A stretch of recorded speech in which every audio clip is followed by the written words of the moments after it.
वो जम्मू में भी है, श्रीनगर में है। कुल मिला के 8 एम्बुलेंसेज जम्मू में हैं, 8 ही एम्बुलेंसेज श्रीनगर में है, 5 ड्राइवर जम्मू में है, 5 ड्राइवर श्रीनगर में है। क्या किसी ने कभी देखा किसी पेशेंट को, किसी को भी क्रिटिकल केयर एम्बुलेंस या नॉर्मल एम्बुलेंस भी किसी पेशेंट को मिली हो? मुझे नहीं लगता कि पिछले साल में किसी को भी कोई इस तरह की एम्बुलेंस सर्विस मिली। करीब 35 से करीब 30-35 लोग हैं जो सर्विस में है रेड क्रॉस के, जम्मू के भी और श्रीनगर के भी। इनकी मंथली सैलरी लगभग 15 लाख रुपए करीब। 15 लाख रुपए सैलरी देनी, 1.5 लाख रुपए आप अपने सैलरी निकालनी। और सोर्स ऑफ इनकम क्या है? 3 तरह से पैसा आता है रेड क्रॉस। एक आता है एजुकेशनल इंस्टीट्यूशन से, गवर्नमेंट ऑर्डर के तहत। एक आता है जो आप लोग हम लोग मेंबर बनते हैं। तीसरा पैसा आता है स्टेट गवर्नमेंट के एम्प्लॉय से। हर एम्प्लॉय जो स्टेट गवर्नमेंट में नौकरी करता है उसकी पे बैंड के हिसाब से मिनिमम 100 रुपया और कमिश्नर सेक्रेटरी भी मैक्सिमम 1000 रुपया पर ईयर, साल में एक बार उनकी सैलरी से कट के रेड क्रॉस में आता है। वो इसलिए नहीं आता कि हम इस तरह से सैलरियां लें और इस तरह से पैसे को खर्च करें। वो आता है बेसिकली पब्लिक की दुख तकलीफ को कम करने के लिए। अब सूरत हाल ये है कि सुनता ही कोई नहीं। ये जनरल सेक्रेटरी है स्टेट के, ऊपर गवर्नर है, इन दोनों के बीच में कोई व्यक्ति है नहीं, तो सुनाए किसको?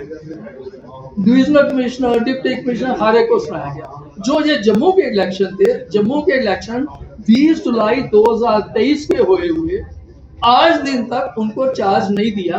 तो हालत क्या है? 1984 में डिस्ट्रिक्ट ब्रांचेस बनी।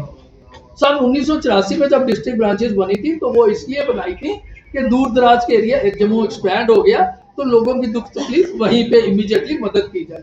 1984 से लेके आज दिन तक डिस्ट्रिक्ट डीसी जो है उनका ऑफिस और वही रन कर रहे हैं रेड क्रॉस।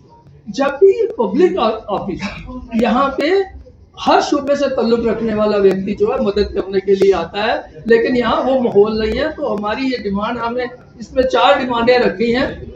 एक तो ये है कि जो डिस्ट्रिक्ट रेड क्रॉस जम्मू का इलेक्शन हुआ है उनको फौरी तौर पे काम करने दिया जाए।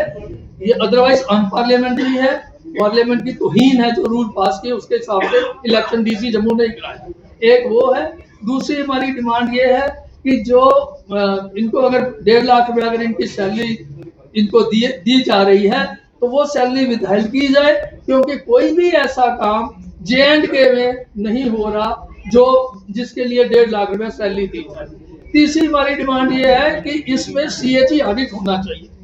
क्या है कि किसी भी डिस्ट्रिक्ट में चले जाएं J&K की, डीसी बदलते रहते हैं, सेक्रेटरी जो है वो एडिशनल चार्ज दिया जाता है। वो एडिशनल चार्ज में ये रेड क्रॉस चल रही है, ये परमानेंट ऑफिस है, ये एडिशनल चार्ज पे नहीं चलाया जा सकता।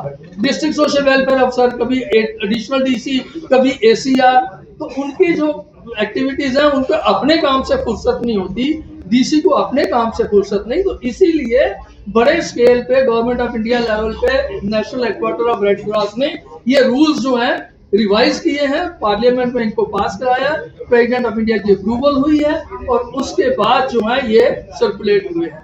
तो हमारी मांग है कि इन ये जो रूल्स है ये जो पास हुए हैं, इन्हीं लेफ्टिनेंट गवर्नर साहब की चेयरमैनशिप में 27 मई 2022 को राजभवन में मीटिंग हुई थी जिसमें ये रूल्स अडॉप्ट किए गए हैं। जब अडॉप्ट किए हैं तो उनमें आपने रीजनल ब्रांचेस को बंद कर दी, जम्मू की भी और कश्मीर की भी, वो बंद कर दी। उनके स्टाफ को यूटिलाइज कैसे करना है उसके लिए नहीं सोचा। एम्बुलेंसेज इतनी खड़ी हैं वो खराब हो रही हैं। बाकी पूरे सराय में क्या हुआ है, सराय में अभी 1 करोड़ रुपया लगा के स्मार्ट सिटी के पैसे से ये रेनोवेट हुए। अगर इसकी मैनेजमेंट ठीक नहीं होगी तो सराय चलेगी नहीं। अब ये है कि अगर इसमें 50 रुपए ही रखे जाते हैं, इसकी ऑक्यूपेंसी इस समय 350 है। At any point of time 350 लोग इसमें रह सकते हैं। अगर 100 लोग भी रोज रहेंगे तो 50 रुपए के हिसाब से 5000 रुपया रोज का होता है, महीने का 1.5 लाख होता है, सैलरी तो 30,000 भी नहीं है। तो 1.5 लाख रुपया इनकम है, अगर 50 लाख का सैलरी भी चली जाए तो तब